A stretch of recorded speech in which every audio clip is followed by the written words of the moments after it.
Either one of you guys on this one, because of the change in the starting lineup, was there a little urgency? I mean, you know, because you don't see two guys changed out in a starting lineup unless there's, you know, either a message trying to be sent or, hey, we gotta change things a little bit. So, what was the feeling at the start? I mean, I really got the same vibes, just going out there and just playing hard and trying to get off to a good start. You know, everything Coach B does, we believe, is to put us in the best position to win the game. And, you know, Diz and York had completely no problem with coming off the bench. And I feel like they came in and they did what they did, you know. So whether it was Cam not starting, me not starting, anybody, we still believe in what Coach B is trying to do for us, and we just follow his lead and go with his plan. How close do you guys feel to solving this? I mean, you know, that first half, you caught fire. Second half, you know, you still played really well. But how close do you feel now? No, I think we're really close. But no, there's also another thing we have to understand is that you know, every game is different. So we're definitely going against different opponents. I feel like we were definitely in a better situation than we were against Texas last game at home. And we just played harder. I mean, we're finding our groove amongst ourselves. It's not really just one resolution, you know, to winning basketball games. So, you know, we just have to stick to it and, you know, just continue to play the right way. I mean, we still haven't gotten the result that we wanted, but we're just trying to stay positive and stay in high spirits. Cam, with you and Lindy and Thomas all able to provide energy for the team, especially in the first half, what was kind of the mentality just of you three as senior leaders going into this game? Just know that our opportunities are going away, you know. So definitely we have to be, you know, the leading as far as our energy goes. It's hard to keep, you know, freshmen in high spirits, definitely in these circumstances. So if we bring them along, you know, we definitely can use them in these ways. You know, Avery and Caleb are big pieces, Chris as well, Keelan, Petey as well. They're all big pieces to what we're trying to accomplish this season. And I know if we don't have them in the right mindset, we can't do it without them. Isaac, what do you think of the zone defense you guys ran today? I mean, I think we executed it great in the first half. Second half, you know, of course, they made some adjustments to it. And, you know, we just didn't communicate as well to those adjustments. And so, you know, open looks for that team, they knocked them down. So that's what they do. You know, they make their threes, and we just got to communicate better. And when they adjusted, we had to adjust, but we didn't communicate as well. You were obviously, he played a lot better today, but then the turnover at the end, both of you guys ran up to him trying to pick him up. Just kind of what do you tell him in that moment? To not keep his head down. You know, if he thought it came down to that last play of us losing the game, then we just told him, like, that's fool's gold, really. And Cameron tried to tell him, always keep your composure out there and not let people see you like that. And, you know, that was big time, especially coming from one of our senior captains, because it would have been easy for him to get mad at you and really focus on that play or the turnover. But Cam didn't mention anything about him throwing the ball away. Cam mentioned him and how he reacted to it after he threw it away. And so I feel like that was really an important message. And, you know, we looked at Cam and the rest of the seniors like big brothers. So it's really helpful for him to pick up your like he did out there. Cam, for you, how important was that, and just what motivated you to make sure to give your the encouragement like that? Oh, I mean, that's just love amongst each other. That's what we call it. You know that when someone is down, you know, on themselves a lot, someone's pretty hard on themselves. He's very prideful, wants to be a great player, and that's what we love about him every day. But we also know that he has to continue to stay in great spirit because we love the Yor that's smiling all the time. We don't love the Yor, which is rare. When we rarely see Yor not smiling, that's not a good situation. So, you know, when we have him in a great mindset, in a great state mentally, this team can be even greater. Cam, your three hasn't always been there at the start of the season. Was it nice to see some go down today? Yeah, it was cool. Shooting-wise, today you guys had a better shooting night. Even against Texas, you guys shot better. How are you guys feeling shooting-wise, specifically in these last two games? Good, great. Guys have been in the gym. Coaches, you know, instilling confidence in guys. to, shoot the ball more confidently. I mean, there's no second guessing with our shot. That's kind of been a little ongoing trend for, a few times. And then, we're just letting it fly and playing free out there. I think that's really the best thing about this, these past couple of games, past 2 games, I would say, is we're playing free. We're definitely making a lot of mistakes, but there's nothing not left on the floor from, an effort standpoint. So for us to, leave it all on the floor, we can always correct mistakes and be better in the future. But for us to, have fun with it, and which we all want to do, we just have to play free and not really think as much. As it seemed like tempo was a big deal for you guys, especially in the first half. Is that something that Mike's been stressing? Yeah, we just want to get back to playing how we play. The first couple of games in the 12, we felt like we was just playing so conservative and so slow, but once we just started practicing how we normally practice with an up-tempo practice and, just being us and having all-out confidence, that's what really makes the tempo of the game go faster. And it's to our advantage, but we got to know at times when we need to slow the game down, especially I think a couple times whenever they made a run, I felt like, if I could have really slowed it down and got us a set play to score, like if we needed a point. But at the end of the day, I feel like when we're pushing the transition, that's us at our best. And so we're going to miss some shots whenever we playing that fast, but the more possessions we get, I think it'll be in our favor.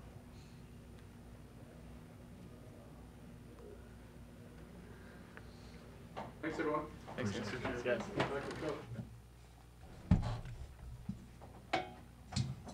Get started with your thoughts on the game.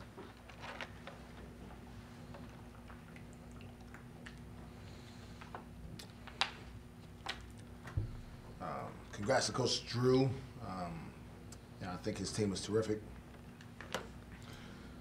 I don't follow a ton of other basketball leagues, but I've seen Baylor play quite a bit. I think there's a legit argument to be made that they're the best team in the country. In fact, when the Big 12 puts out their preseason ballot, you're not allowed to pick your own team to win. And I think they got 1 vote to win the league, and it was mine. So I'm not shocked that they're really good. I also am really, really proud of my team. I am.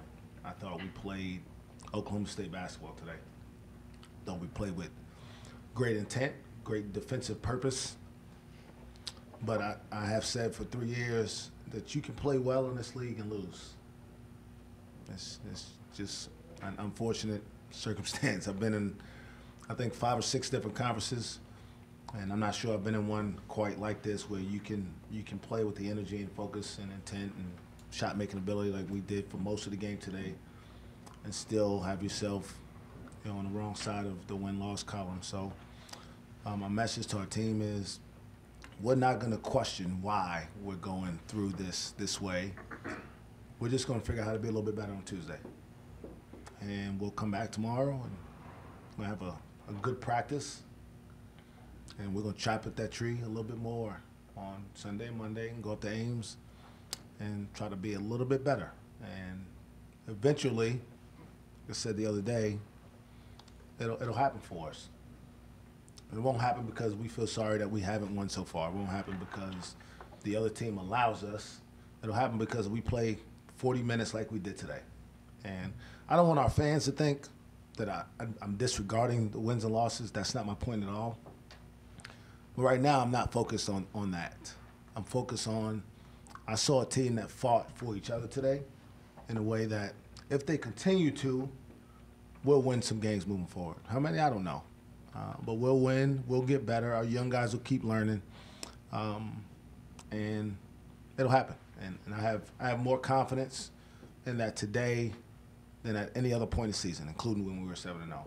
I'm more proud of our team today than at any other point of the season. The team was pretty disciplined in the first half on the fouls. They only allowed 5. Baylor only shot 4 foul shots. Then the second half, they draw 14 fouls, and Baylor gets to the line 19 times. Is that frustrating to see as a coach? Yeah. I mean, I have to go back and watch the game to be able to tell you what happened. I mean, I don't want to analyze. I'm certainly not going to criticize the officials. I think they work hard. I'm sure some of them were fouled. Some of them may not have been. I don't know. But that's part of the game. You changed the lineup up. What kind of went into that, and how effective do you think it was? You know, my job ultimately is to try to help our program have success. And, you know, when there's an opportunity to make an adjustment that may can help, then we'll take that chance. We obviously hadn't been playing particularly well. I thought the two young guys who did start, I thought they did fine, you know. But they play like freshmen today. It's just like what I talked about the other day. I mean, it didn't surprise me that they weren't as good as they were on Wednesday, but they earned that through practice and through working hard. And it gave us a chance to have Thomas come in and bring us some offensive punch off the bench. Gave us a time for Yor to kind of watch the game, maybe not pick up a foul early. He was able to play more effectively for a long period of time. And certainly didn't get the result we want, so I don't want to say it was a no doubt success. But I think our team responded the right way, which is the most important thing. Yor, too, didn't pick up a foul until 2 seconds left in the first half. What did you think of his play today? And then I know he had that turnover late, too. How do you pick him up after that? First, as far as fouls, I thought he played with. We played a lot of zone today. That's part of. We played more man-to-man, so I'm sure that part. I have to go back and look and see where we were picking up fouls. But the zone helped him, kind of kept him out of harm's way a little bit more. And they're a team that relies more heavily on their perimeter guys than some of the other teams we've played. As far as the last play, it was one of probably, 100 mistakes in the game. That didn't lose us the game. It was an unfortunate play. It's a play he makes, 20 times a game while he's out there. And, sometimes when you're going through moments like this, those things happen. I told that kid I love him. He's going to be really good for us. And all I want him to focus on is he played 29 minutes and 56 seconds like Yorna's capable of playing. And I want him to focus on that and not the half a second where he just mistakenly threw the ball to the other team, because if he does continue to play the way he played today, he's going to be a big part of the reason why we get it turned and have success moving forward. Coach, when you change the lineup, different things can happen, and obviously you got the response, I thought, from both Dizzy and Yor. When they came off the bench, both made big plays pretty quickly. It can also impact other guys in the lineup. Do you think that had anything to do with Cam? Because Cam woke up in the first half. That may be one of his best first halves as a player here. Yeah, I mean, I don't know. I think there's a sense of urgency with our seniors at this point, and they play that way. They will all collectively, right, play probably as well as they have played at any time this season. And I think you get to a point in your career where you start to think, man, I'm not sure how much longer I'm going to do this. And so that's what you usually see. You usually see, mid-January through the end of the season, you start hearing about seniors. Obviously really, really talented freshmen can still have an impact, but guys that are playing in their last few games, I don't know how many more times those guys are going to take the court out there or put those uniforms on or practice. And so he played with a great sense of urgency and a great sense of purpose to try to help his team win. I don't know if it had anything to do with the lineup change per se. I'm just hopeful that we can, as a group, focus on the things that we did well collectively, and then maybe eliminate a few mistakes, be a little bit better on Tuesday, and continue to build our confidence that we can win games in this league. Cam talked about how they're focused on playing more free. What did you think, as far as with the shooting struggles, them kind of getting past that and playing with more confidence? What do you think's been able to help them do that? I didn't hear the first part. I'm sorry. They playing for who? Oh, just Cam talked about how they're playing more free now. Free, playing gotcha. More, with more confidence. What do you think has led to that? Man, we have guys who are proven shot makers. I think Thomas Azawa and Lindy Waters was like one. They both were in the top 5 in the Big 12 in three-point shooting last year. That doesn't happen by mistake. We're talking about the course of the season. And, you know, we played a game, I think a week ago, where neither one of them made a basket. So, I mean, that's more the outlier than the norm. In terms of freedom, I think maybe, again, back to what I was just telling Robert, those guys kind of start thinking, I don't have that many days. I'm not gonna regret how I approach this. I'm not gonna dwell on the negative. I'm gonna focus on what I can do to help our team have success. I really want it's so bad for those guys, and that'll happen. The last 2 games, you guys have been north of 60 points, and you talked about before you can't score 40 and 50 points and win this league. Do you think, offensively, things are starting to come together more for them? Well, yeah, that's what I alluded to earlier. Excuse me one second. Because you got to be careful how people receive information. So I want to be clear. I don't want our fans to ever feel like they need to accept us losing. That's not what we're here to do. We're here to win, and we're going to have a championship program again. But you also, in the midst of it, you have to see the progress that's being made. You can't hide from the fact that we've played much better this week than we did 2 weeks ago. And not just from a shooting standpoint. I think defensively we were pretty good today. And that's a defense that we've played more this year than we have in the last 2 years. But it's not necessarily how we're building it. Those kids made the adjustments. They're completely bought into what our staff is trying to do to help them.